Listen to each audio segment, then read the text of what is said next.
But before we get started, I just want to say a huge welcome to Alex Wheatle. Hi, everybody. Great to see you. I'm Esther Richardson. For those of you who are joining Pilot Connect for the first time, I'm the Artistic Director of Pilot Theatre and one of the co-directors of Crompton Nights. And thank you so much for joining us this afternoon. It's going to be a thrilling hour talking to Alex. But first of all, before we get stuck in, Alex, just tell us where you are today. Give us a bit of context. Where are we talking to you? I'm in Clapham Junction, where I live, not too far off Lavender Hill. Maybe some of the older ones who might be watching this can remember the Lavender Hill Mob, the film, which is one of my favourites. Yeah, I don't live too far from Asda, and just a few weeks ago, the queues to try to get in Asda snaked all the way up Lavender Hill and probably towards Waterloo. But now it's a bit more calm. There's quite a lot of people out on the street today exercising and running, because I live between Clapham Common and Battersea Park, and hopefully I'll be going Battersea Park tomorrow if the weather holds. So yes, that's where I live. So I didn't move too far from Brixton, only about 2 miles or so. But it's a nice area, quite expensive, but yeah, I enjoy it here. And it's an area that you've known all your life, right? Or you've not it seems that a lot of your work is inspired by South London. Is that right? Yeah, absolutely, yes. And but I wasn't. I didn't spend my formative years here. I did. I was born '63. Because of family problems, I ended up in a children's home in Surrey, which is about 4 or 5 miles east of Croydon. It was a place called Shirley Oaks. It was a children's home village. And I did not return to Brixton until I was 14 years of age. And that really had a massive impact on me, because where I am a Surrey kind of boy, because I lived in quite a middle class area and so forth. And so coming to Brixton was a bit of a cultural shock. I heard reggae for the first time. I remember going to the movies and watching Black Joy, and so I was kind of reintroducing myself into West Indian culture. And it was a thrilling ride for me, and the smells and the music and everything else. And so it really had left a mark on me. And I was very shy when I was 13, 14, 15. So I was a great observer of watching how people interact, and especially family dynamics, because I was never used to family dynamics. Obviously, I grew up in a home, so whenever I was invited to a friend's house, I'd always be, on my guard, watching how these interactions would work between parents and their children, between siblings, and so on. And really, that was my PhD, if you like, just observing and watching and listening to see how people interact, the issues that they had to contend with, the falling outs, the love-ins, the love-outs, all that kind of stuff. I found completely fascinating for me, because I didn't grow up in a family. So that was great for me to understand and get to learn and get to empathize with all what's going on around me. That's wonderful. I've got a comment here from Conrad Murray. Totally relate to watching other family dynamics, Alex. Yeah. That's really powerful. I wonder, Ed, if you're there, could you pull up some photos, the 2 photos of Alex when he was young and in care? Just might be nice for everyone to see these beautiful pictures. So when we've spoken before, I hadn't really realised. So this is Alex. Just before this chat, we were looking at these incredible photos. So everyone, this is Alex. You were saying in the 70s. Yeah, I'm about 8 years old, and living in care for me was traumatic. But on some occasions, we would get visitors, and I cannot remember who the visitors were on this particular day. But when we had visitors, then my face would light up. I'd smile a lot more, and because you knew you wasn't going to get badly treated on that day if you had visitors. So this is why it's such a rare photograph, because I'm actually looking as if I'm enjoying or enjoying what's in front of me. So we definitely had visitors that day because Shirley Oaks is quite notorious. There are still investigations going on to all the abuses that happened there to the hundreds and hundreds of children that went through the Shirley Oaks Children's Home Village. But this was one of the better days where I was relaxed. I was looking forward to it. I was enjoying the day, whoever was coming to visit and so on. And at various times, we would get charity organizations coming in. Sometimes they would take us out to the circus. I don't know if any of you remember Billy Smart's Circus. They used to tour around the country, and sometimes they would do charity nights, and that give the opportunity for kids like myself in children's homes to go to the circus, or the Wembley Eye Show that I remember really well. And all these things were something that I look forward to all year, because obviously day-to-day drudgery of living in a children's home wasn't good at all. So those were the lights, those were the things that we look forward to whenever we had an event like that, or a visit, or a trip to the circus or the ice show. And it sounds like being a child in one of those homes was really very, very important part of you developing these skills to observe, as you've said, other interaction.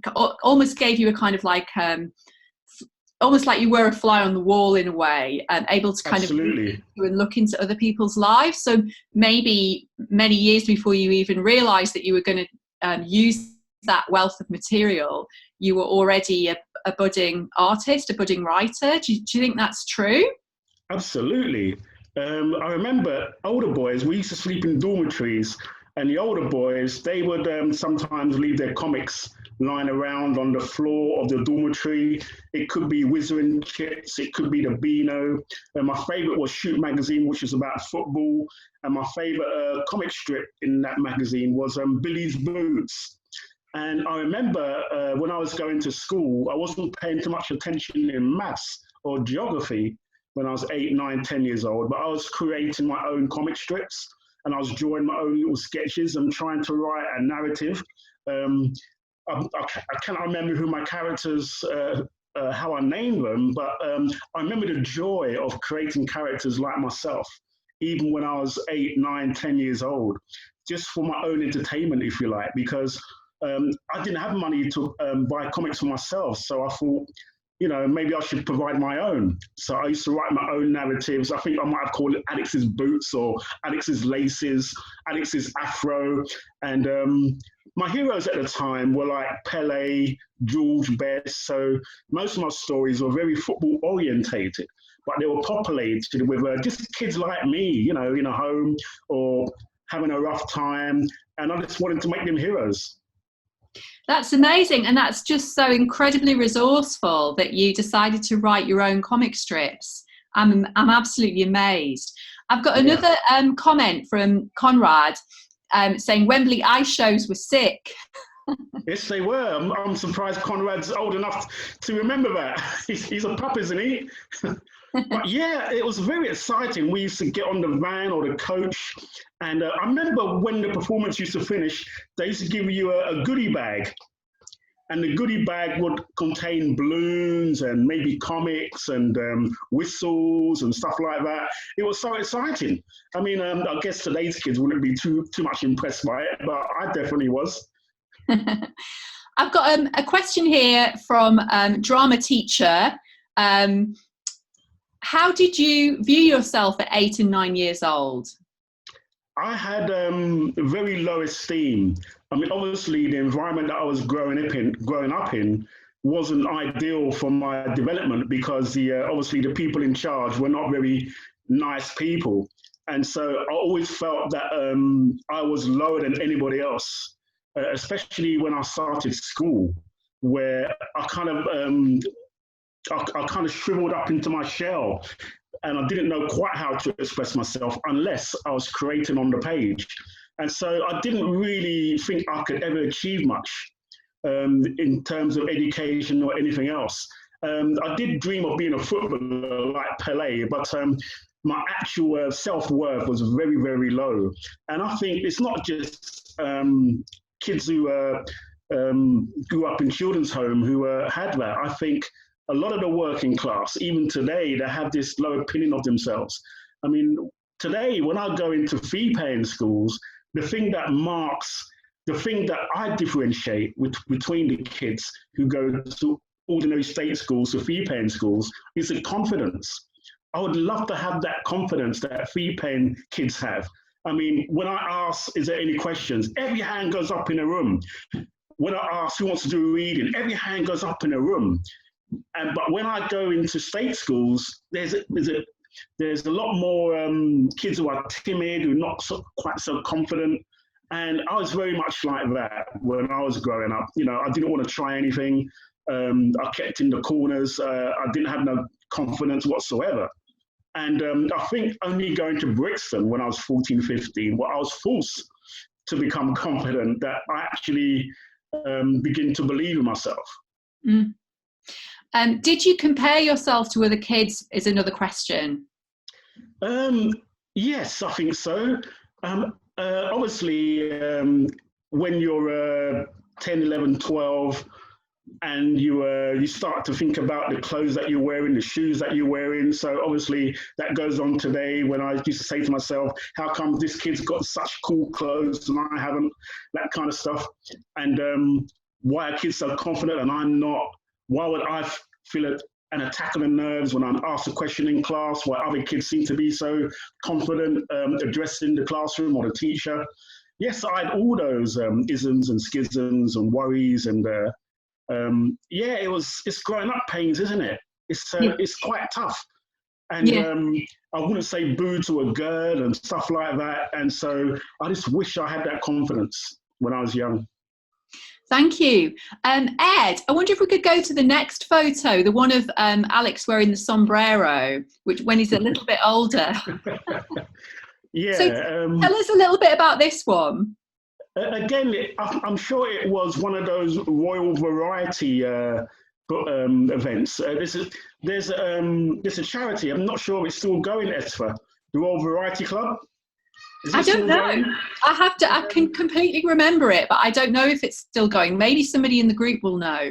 Yeah, they had these sunshine coaches, and they would put on events, entertainment events, where they would sometimes take you to a venue and you'll be entertained by comedians, there'll be a DJ and so forth.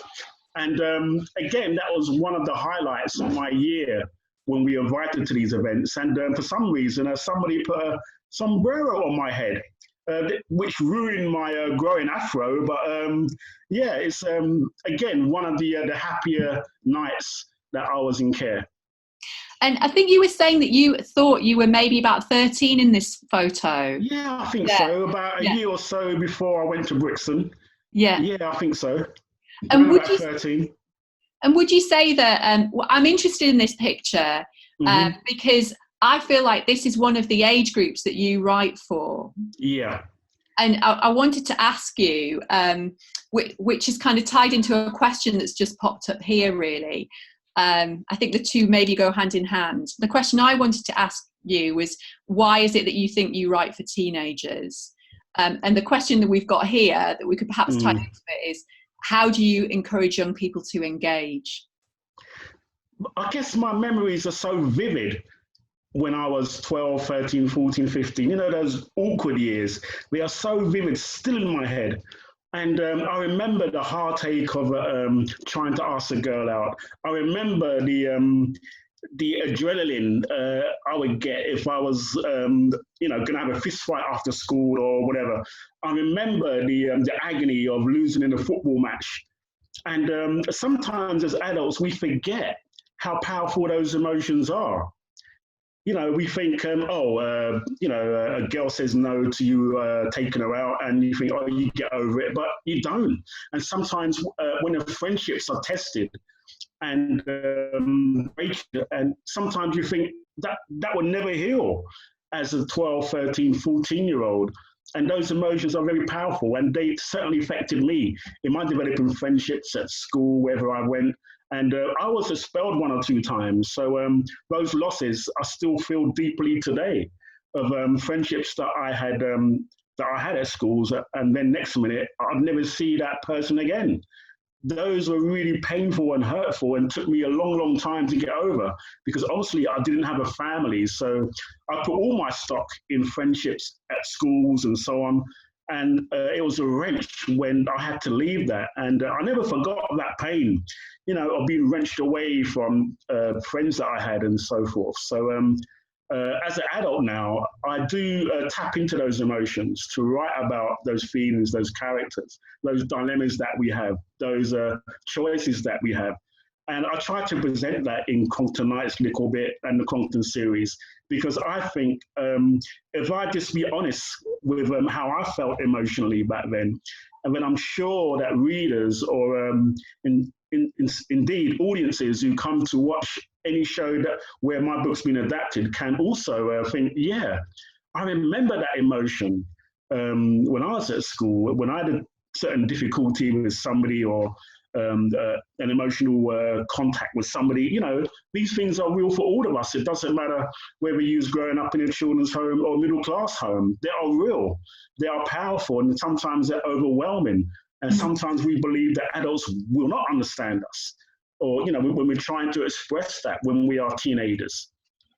Yeah, that really resonates because I feel that as someone who is very often telling stories from this age group, that there's something about the rite of passage from childhood to adulthood that happens during those years that, in a sense, we all have to go through it. And I think, in a sense, none of us ever completely get over some of the trauma of it. And I think what you've said is beautiful and right, that even the most privileged person from the most privileged home still will go through those rites of passage around friendship, falling in love for the first time, absolutely, moving on from family and parents. But I think what's extraordinary about your life, Alex, is that you had such a tough time. I mean, I think it's important to acknowledge what an incredibly tough childhood you had. Yeah. And so in a way, maybe that your rite of passage was therefore even bigger and even more dramatic. Yeah. And so maybe it's no wonder that you're a lot of your creative life has been about really delving deeper into that and wanting to explore that and wanting to share some of that for others. Absolutely. I guess when I first started writing, even when I was writing my little comic strip, I guess in those days, I wasn't aware that I was kind of healing myself or just giving a vent to all the anger that had built up with me over the years, because I had this thing where I hated my parents because, every Sunday when it was Visitors' Day, all my peers, they would receive visits from aunts, uncles, mums, dads, and I was there on my own. And so I had channeled this anger towards my parents and said, why haven't they come to see me? And that is where my first poetry come from, when I was 14, 15, around about this same age, where I think I started writing, Where is Mum, Where is Dad? I think I made a poem about that kind of issue. And so I found a way where I could vent out my fury, if you like, on the page. And it's only for me. I wouldn't show it to anybody. I would not show it to an English teacher. It was just for me to process, if you like. And I think that has kept me in good stead over the years, because all I'm doing now is the same thing, really. I'm just trying to channel that sadness, if you like, that loneliness in my work. I mean, if you notice, the characters of Compton Nights have all got their moments. Like Mackay, at times he's lonely when his brother is out reading on his bike in all hours. His dad's working a night shift, and so really that is me channeling my loneliness that I had when I was a young kid. And I think writing is a fantastic way of self-therapy, if you like. And that is how I got into being creative. At first, I didn't really, as I said, I wasn't really aware of what I was doing, but now I certainly recognize that that probably saved me, because I've grown up with peers to try to run away from what issues were affecting them or what impacted on them. They took to drugs and drink and many other things. But me, I feel very fortunate that I found writing, and that in a way saved me. Absolutely. Where did that impulse come from, do you think, to write? Do you have any sense? It sounds like you did it from such a young age you might not even remember. I just think it's really profound that you had that and you discovered that from somewhere. It's strange. When I first met my mum, it was kind of difficult at the time because it wasn't one of those surprise things that Cilla Black used to do, where everyone's jumping up in the air, everyone's hugging. It was quite awkward at first because there were people around, there were other family members around. But when we finally had time to be by ourselves, and she told me when she grew up in Jamaica, she was an avid reader. And anything that her father came home with, like a newspaper or a book, she would devour it. And she tried to, she wanted to be a journalist, writing for the Daily Gleaner in Jamaica, which is one of their top newspapers. And sometimes I think, Esther, that we kind of pass on our loves and things that we really like to do to our children. And she wanted to be a writer, and maybe I took up that gene and ran with it without even knowing. So I really think that's a possibility because from very, very young I could read. From 5, 6, I was reading quite well without any proper schooling. It was just there. It just happened. And I think when I came to Brixton, because I loved the reggae culture, the sound system culture. And there's always a kid on the street who wanted to rap or wanted to rhyme or wanted to be a reggae artist or whatever. That really galvanized me and kind of accelerated my creativity because I thought, yes, I found my community. And so it just amplified my desire to express myself. And so that where's mum, that where's dad, what's happening to me, I could build on that and write lyrics and songs and chants that explored all my feelings and emotions. So that was 15, 16, 17. Wow. So actually there is something that maybe gets passed down to us. I think so. Even if we end up in a home or something, we don't have the closest relationship we would have liked to have had with our parents, there could still be something that's passed down. Or maybe even in an early meeting with her, she suggested something, there's something that's passed down either verbally or just genetically. Yeah, I believe so. Yeah. Wow. Now, we haven't got a photo of your mum, but we have got a photo of your dad. Yeah. Is it all right to share that? Yeah, you can. Yeah. I've got a picture of my mum. Oh, he's got a picture of his mum as well. I'm just, I'm seeing all these questions, and I promise I'm going to come to them. I'm just gripped by this story. Oh my goodness, that's your mum! Wow. Yeah. Oh, she's beautiful. Can everyone see that? Yes, I'm sure they'll be able to see. Yeah. Yeah, that's my mother. And this is your dad. That's my dad. So, did your dad have any positive influence on you, Alex? I have to say, not really. He was entrusted with me, and he struggled. He was a carpenter. He came to the UK in 1954. He lived in Brixton and Camberwell, in between those two places. And my mum had to return to Jamaica when I was born, and he was entrusted with me. And I guess in those days, there wasn't much help for a single man with a very young baby. And so he struggled, and I think that affected his mental health. Because what he did, he basically took me into care when I was 1.5, 2 years old. And he also returned to Jamaica. And so I didn't see him again until 1987 when I tracked him down. And he was teaching in Kingston in Jamaica. And he was teaching technical drawing and woodwork. And it was a very awkward first meeting because I was still angry. But we managed to, I think on the first night, I think we got drunk on his veranda. He was drinking Dragon Stout and I was drinking rum and Coke, I think it was. And it's only after we had maybe 3 or 4 glasses of our drinks that we managed to relax. And I think by the morning, I had forgiven him. I don't think there's anybody listening to this, Alex, who won't kind of resonate with, well, or understand why you would feel angry. I mean, that's the most extraordinary thing, really. So you were in a home, and both of your parents were in a different country. Yeah. So that's why they couldn't come and see you. That's right. Yeah. Gosh. And but you know, sometimes all kinds of friends of mine have had difficulties with their parents, falling in, falling out, and you know, sometimes parents do not speak to them enough or interact with them enough, and all kinds of reasons why children do not get on with their parents or don't see eye to eye. And I guess it's just about being honest. And it took a long time for my father to say, I messed up, I did wrong. And please, you know, please can you forgive me? It took him a long time to get there. But finally he did. He passed away in 2011.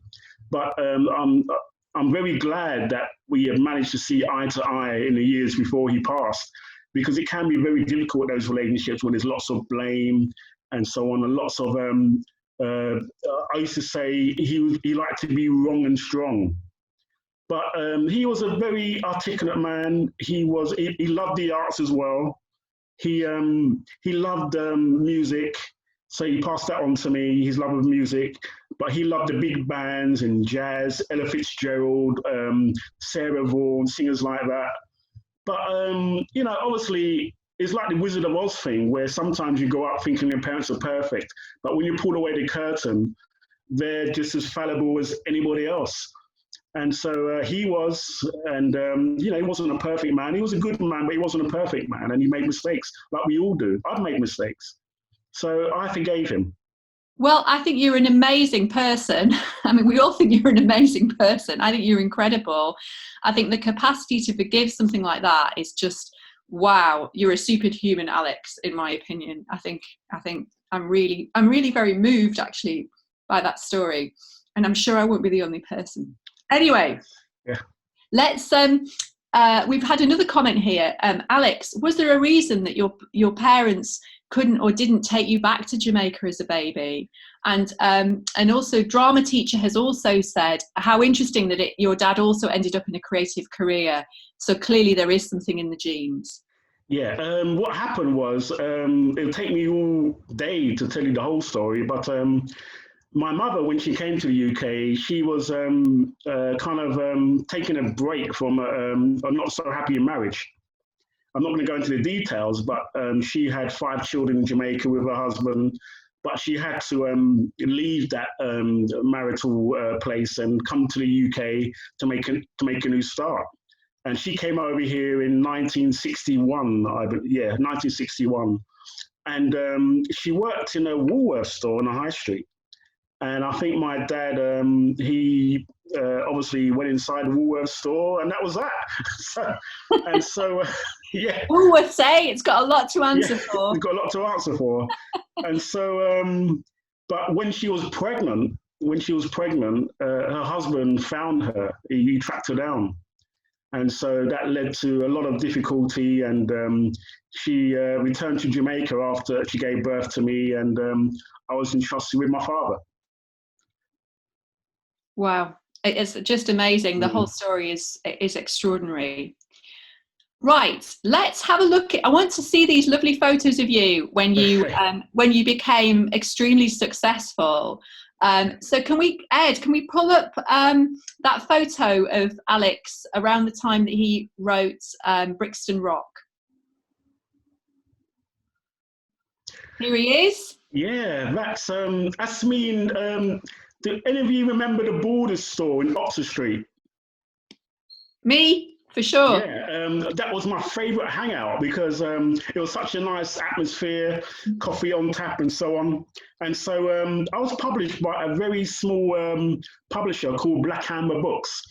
And it was run by a lovely woman called Rosemary Hudson. And Rosemary is very bullish. And so I think Brixton Rock was the second title that she published in her new company. And so she went to the management of boarders, and she said, "You got to have my author in there. He's brilliant. I want a wall display. I want all this. I want 200 books on the shelves and so on." And I think they were so dazzled by her enthusiasm, but they said, "Okay, okay." And so that was my first proper bookstore event, the very first one. This is something I think March 1999, and I was very nervous. My first reading of Bricks and Rock, I was so excited but nervous at the same time. And so that is the start of my career. This was what, 21 years ago. So yeah. How amazing. I mean, how did that feel? You must have just felt such pride and such excitement. I remember this is the first floor. I was actually going downstairs on the escalator and telling people to come up, come up. I was so excited. I think I was putting customers up on the escalator. I was so excited. So pointing away, and I said, "I signed for you now. I signed for you now." Yeah, it's an unbelievable feeling. It really was to see the book, with my name on it. And I was thinking, oh my Lord, would all my teachers actually believe this? Who had so much difficulty with me back in my school days. But there I am with Bricks and Rock in my hands, reading to an audience who I dragged up the escalator. So let me just come to a few questions that are linked to that. So Conrad's asking, first of all, how old are you in this photo then, if it was 21 years ago? I was 36. So that just gives a sense of the journey that you went on from writing your little comic strips in your home to actually being a published author. What an extraordinary journey. Yeah, but before that, Conrad's probably familiar with the spoken word circuit, and Brixton was thriving. They used to have these events under the arches near Marks and Spencer in Brixton, and they used to give them this space under the arches, railway arches. And they would decorate it with pictures and banners and sheets and so on, and write some cool stuff on there.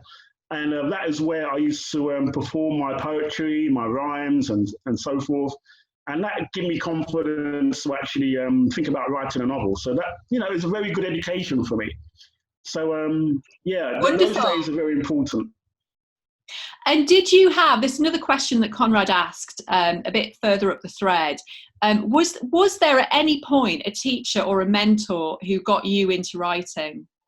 There was this Rasta man who I found in prison. He shared my prison cell. This is after the 1981 Brixton riots. And he was very well read, very well read. And when he suggested that I go to the prison library with him, take out some books and fix up your education, he used to say to me, fix up your education. And when I started to write my rhymes and stuff, and I would pass it on to him, he was amazed. He said, "Alex, you have a blessing. You have a blessing. You got to carry this on. The Lord has given you this talent. You've got to use it. It cannot go to waste." And he drummed that into me all the time. And that lack of self-worth, that low esteem that I had growing up, it eventually evaporated with him because he's in my face every day. "Alex, are you writing today? Are you creating today?" So it's almost like he gave me validation to explore all that I could, being a writer and trying to one day maybe write a novel, because he foresaw all this when I was 18, 19. He saw great things in me that I never saw. And that's why I love to encourage young people to be creative, because you just don't know where that talent might end up, whether it's acting, writing, whatever it may be. It's so true. It's so important that we so don't value enough the impact we can make on another human being. Yeah. Just giving them that encouragement, and just lifting somebody up and just giving someone that kind of, extra little push. Yeah. And helping them to believe in themselves. It's actually maybe the most valuable thing that we can do as a human being. Yeah, and that is why I sometimes despair when I go up and down the UK, visit schools, and head teachers tell me that they haven't got a drama department, they haven't got a music department. I mean, are you kidding me? It really despairs me, because that can be something to hold on to so many of our young people going to schools, or maybe traumatized by who knows what inside their family homes or wherever they might be living. It can be something where they can express what they're feeling inside. And Exactly. to see things taken away is, for supposedly one of the richest nations on earth, is a crime for me. It is. I totally agree. Conrad wants to know, are you still in contact with the Rasta man from the prison, or do you know whatever happened to him? He passed away. He was a cabinet maker. He passed away. He lived in Westmoreland, Jamaica. That's where he returned to around about 20, 25 years ago. He became like a father figure to me. He taught me about self-worth, Black history. He taught me about, I remember he gave me a book called The Black Jacobins by C.L.R. James. C.L.R. James, a famous Trinidad writer who lived in Brixton on Roughton Road that we used to call the front line back in the day. And he just gave me an education or introduction into knowing myself and knowing my history and making sure that I knew what was necessary, what I needed to know. And so, yeah, he became like a father figure to me. And everyone needs that. Everyone needs somebody who has some kind of belief in you. Because I think these days, those characters, they're very hard to find. And we need them desperately now. We have this problem in not just London, but elsewhere, all over the UK, not just the UK, but everywhere, where there's a kind of disconnect in communities where people do not get the encouragement they deserve. We're seeing our youth clubs being closed down. We're seeing lots of funding being dropped from other really great initiatives where people can come together and learn those life skills that they desperately need, and go to somewhere where they can be instilled with confidence, just like I was. Mm-hmm.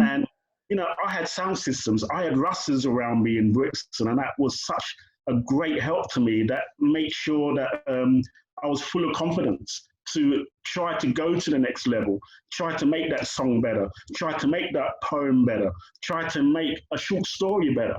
I had people around me say, "Oh, Alex, try this, try that." So there was a community of creatives around me. And if it wasn't for that, I don't think I'll be here today. That's incredible. I mean, the whole story about that man is absolutely amazing, and his impact on you. And in the chat box, everyone is saying the same thing, really, and saying God rest his soul. But how amazing that he had such an incredible impact on you. Also, everybody's saying, thank you so much, Alex, for the vital importance of, the encouragement around drama and music in schools. So right about how they release and channel young people's creativity and imaginations. And I imagine everybody involved in this chat is punching the air and making statements like that, because I think we're all on the same page, and you're absolutely right about all of that. Now, let's just come to Crompton Nights. There was a question, I can't remember who asked it, about, let me go up, it was Conrad again. Just out of curiosity, which character do you personally identify with most from the Crompton Nights characters? Probably a few of them, not just one. Probably mostly McKay, because of that loneliness that he feels, because of that grief he feels for his mother. So definitely him, maybe 50, 60%. But also little bit, because every now and again he has that fear, and I have that fear as well.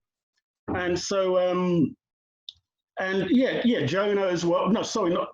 I'm getting the characters mixed up here. I'm talking about Jonah Rapid. He has that fear, and also a little bit, who wants to do so good by one of his friends who he's in love with, and so on. That's a bit like me too. I like to see myself as a romantic hero, So absolutely. There's a bit of me in all the characters. And when I was writing this, when I was developing this, I'm sure you remember, Esther, we had that refugee crisis in the Mediterranean, and that touched me deeply. It really did. And sometimes I think that it deserves a story on its own, but I just felt compelled to include that narrative in the story. It's so important to me that we recognize that and see that these kids, these parents, they're people. I think, I can't remember her name. I won't even mention her name, but somebody described them as cockroaches. You know that? Yeah, well, I think it was the former Conservative Prime Minister of the one before the last one. Yeah. It was him. And so I just wanted, because when I leave my front door, obviously I live in London, when I leave my front door, I see everyone in front of me. They might come from Pakistan, India, Morocco, France, I don't know. And for me, I just want to reflect what I see when I leave my front door. I mean, why wouldn't I want to reflect that? You know, so for me, it's not even an issue. Of course, I'm going to do that.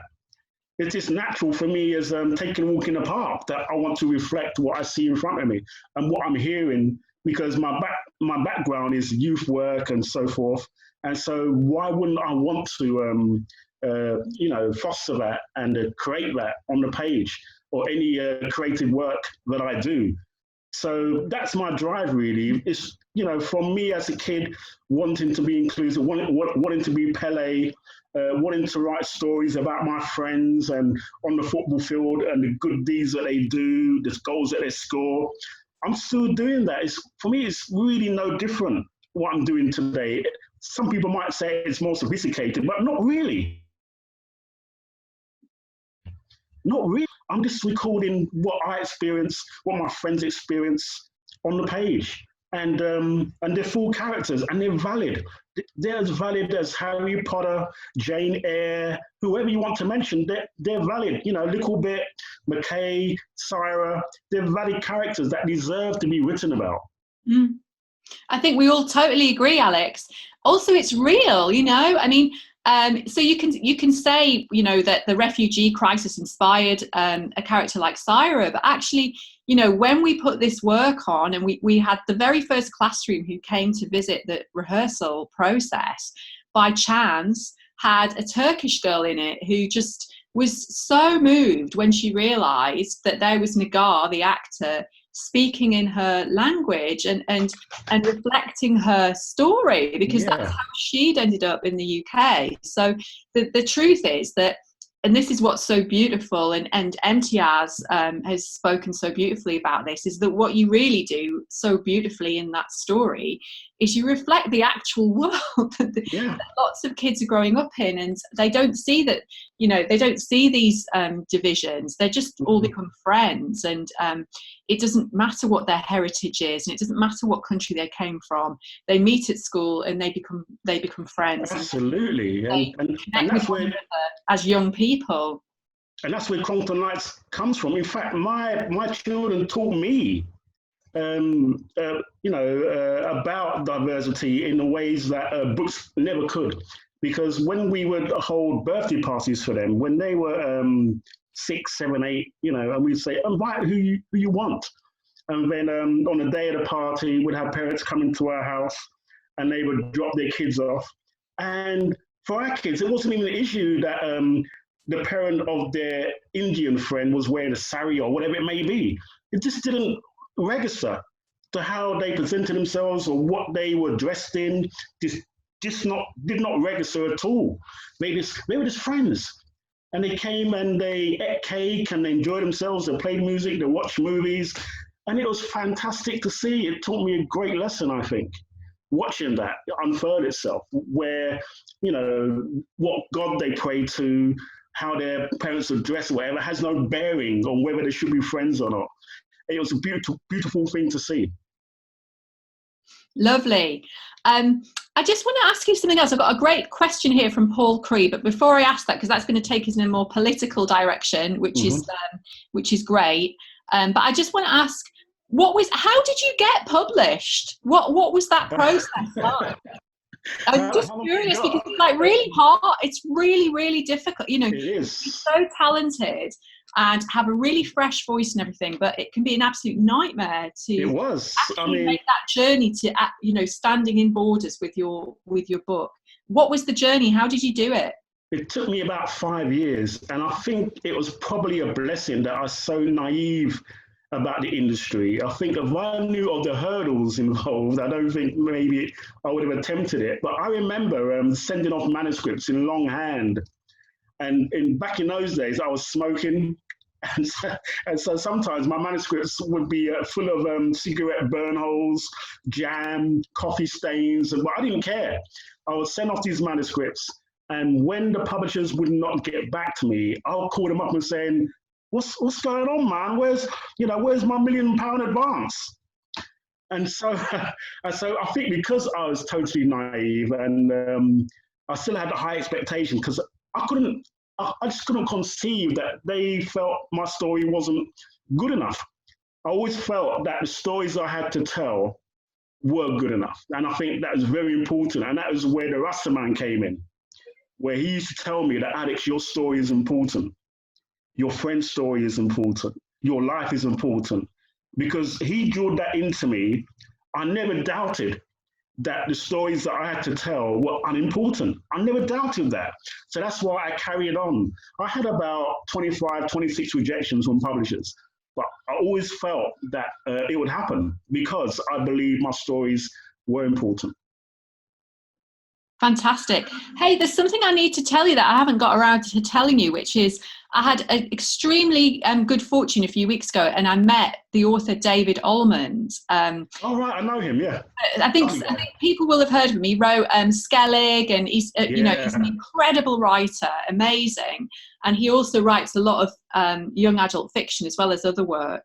And he came to see Crompton Nights, actually. That's how we ended up meeting. And he was just telling me how extraordinary he thought your voice is and what it was like to kind of read. I think Crompton Nights was the first book of yours that he'd read, and just said he thought your voice was completely extraordinary. So I just wanted to share that with you. Thank you. Yeah. Well, David, he actually presented my award for the Guardian 2016 Children's. So I think that's on YouTube. I think I embarrassed myself by kissing everybody. But my excuse was that morning I just got off a plane having been to Jamaica. So that's why I was a bit. So I could not believe I won. So I just hugged and kissed everybody. I think if you win, you can behave how you want, right? You know, I think that's fine. You can make the rules. You're the winner. That's right. Yeah. Right. We must ask Paul's question. So as you know, we work in a very unequal and live in a very unequal world. Yes, we do. So Paul's asking, what do you think could be the reasons for the difference in confidence between private and state school children? Because society makes the poor feel of not worthy as others, I would suggest. No doubt about it. When I was growing up, I remember, I'll give you one incident that happened to me when I was the same age, around about 7, 8, 9, where we were actually given a sixpence. I didn't even remember sixpences. And so, we were allowed to go to the shops. We're going to the shops. And we went to the shops, and there was 3 or 4 kids in the sweet shop already. And these were the days when they used to have sweets in big jars. And he would not let us in. He would not let us in until the other kids had choose what they wanted and left the shop. And we said, why? Because you're from the home or whatever. So that impresses on you that you're not as worthy as other kids and so on. And you take that into your adolescence, you take that into young adulthood and so forth, and it stays with you. That stigma stays with you that you're not quite accepted, you're not quite valid, you're not quite there, you're not quite a member of society. And I think when I go to school sometimes, I still see that look from those kids who feel that they're not quite validated, not quite worthy. I see a lot of that, and we still have a very strong class structure in the country. It poisons everything, I feel. And I agree. Until we address that properly. I mean, even you can see it on BBC News or Sky. I mean, I cannot remember the last time I turned on Sky News and heard a Northern accent or a Northern Irish accent. What's going on there? Why is it so elitist? Why? Why do we have this urge that, to send our kids to Oxford, or why is that the top bar of education? Well, it's rubbish. I've seen just as much talented students at Southampton or Portsmouth or anywhere else I go in the world. Oxford, Cambridge is not the barometer of all things great. And so we still have this belief in this country that to be great, you have to go to Oxford, you have to do this, you have to do that. No. We're all talented in our own ways. Talent can come from everywhere. And all because you were born to a certain, so-called low class, it doesn't mean that you have not got talent. Great talent as well. And that's what infuriates me with this country, with the class structure. And we need to take that down, and Compton Knights is helping that. Mm. And what can we do, actively, those of us who are listening to this, who are teachers, who are creative practitioners or writers like yourself, what can we do? What can we do to sort of stay positive in the face of what is a very unequal society? What are the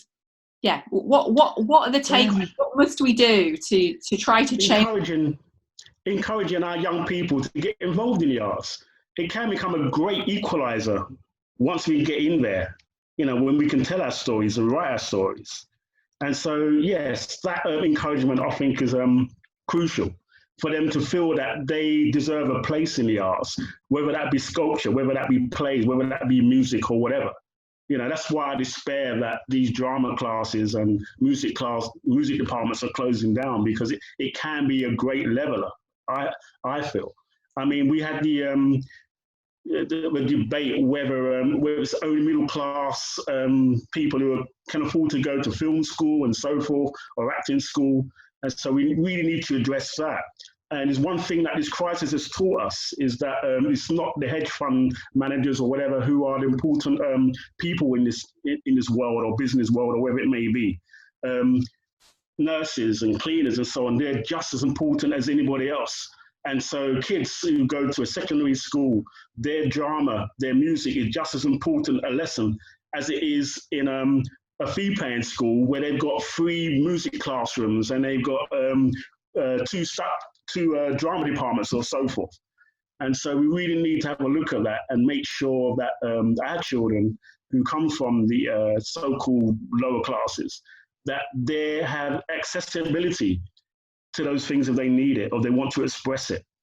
That's crucial.